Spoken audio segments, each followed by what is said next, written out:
বন্যা ও জলাবদ্ধতার পরিস্থিতি নিয়ে আরো জানাতে কুমিল্লা থেকে সরাসরি যুক্ত হচ্ছে সহকর্মী সোহরাব সুমন।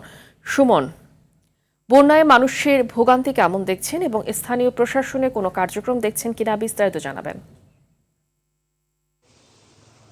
আপনি যেমনটি বলছিলেন, গত 24 ঘন্টায় কুমিল্লা 138.2 মিলিমিটার বৃষ্টিপাত হয়েছে। এই বৃষ্টিপাতের কারণেই কিন্তু কুমিল্লা শহরের অলিগলি বাসাবাড়িতে এই জলাবদ্ধতা সৃষ্টি হয়েছে।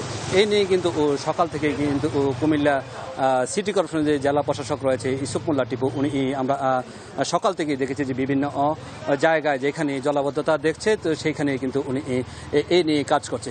এছাড়াও কিন্তু আজ এইচএসসি পরীক্ষা থাকার কারণে কিন্তু কুমিল্লার যে পাশে এই একটি মহিলা কলেজের কেন্দ্র রয়েছে, এই কেন্দ্রে কিন্তু সকাল থেকে যারাই পরীক্ষার্থী ছিল তারা কিন্তু পরীক্ষা দিতে গিয়ে কিন্তু অনেক জলাবদ্ধতার কারণে সিটি কর্পোরেশনের পক্ষ থেকে কিন্তু আমরা দেখেছি নৌকায় করে ছাত্রছাত্রীদের বিভিন্ন কেন্দ্রে পৌঁছানো হয়েছে এবং এই পরীক্ষা শেষ হওয়ার পরে যে সিটি কর্পোরেশন যে প্রশাসক ছিল ইউসুফ মোল্লা টিপু, সে নিজে থেকে নৌকায় ভ্যানে করে কিন্তু সাধারণ যারা পরীক্ষার্থী ছিল তাদেরকে নিরাপদ স্থান থেকে তাদেরকে যাওয়া আর ব্যবস্থা করে দিয়েছে।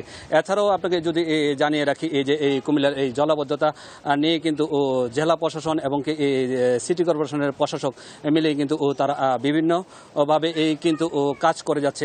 এছাড়াও কিন্তু সিটি কর্পোরেশনের পক্ষ থেকে কিন্তু আমরা দেখেছি যে শাকতলা একটি কালভার্ট নির্মাণ করা হয়েছিল যেন পানি সিটি কর্পোরেশনের পক্ষ থেকে এই কালভার্টটি ভেঙে দেওয়া হয়েছে যেন দ্রুত পানি নিষ্কাশন হয়।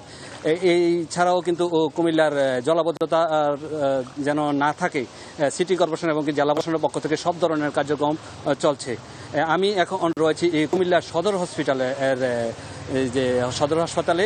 এখানে আমরা দেখেছি যে এই সকাল থেকে কিন্তু এই জলাবদ্ধতার কারণে কিন্তু তাদের সাধারণ যারা জনগণ আছে সেবা নিতে আসতে পারতেছে না এবং আমি এখানকার যে ডাক্তার রয়েছে ওনার সাথে আমি কথা বলেছিলাম, যারাই আসছে তাদেরকে সেবা দিয়ে যাচ্ছে, কিন্তু তারা বলছে যে এই জলাবদ্ধতার কারণে সেইভাবে কিন্তু তাদের এখানে রোগী আসতেছে না। এই ছিল কুমিল্লা থেকে আমার কাছে সর্বশেষ সংবাদ। ধন্যবাদ আপনাকে।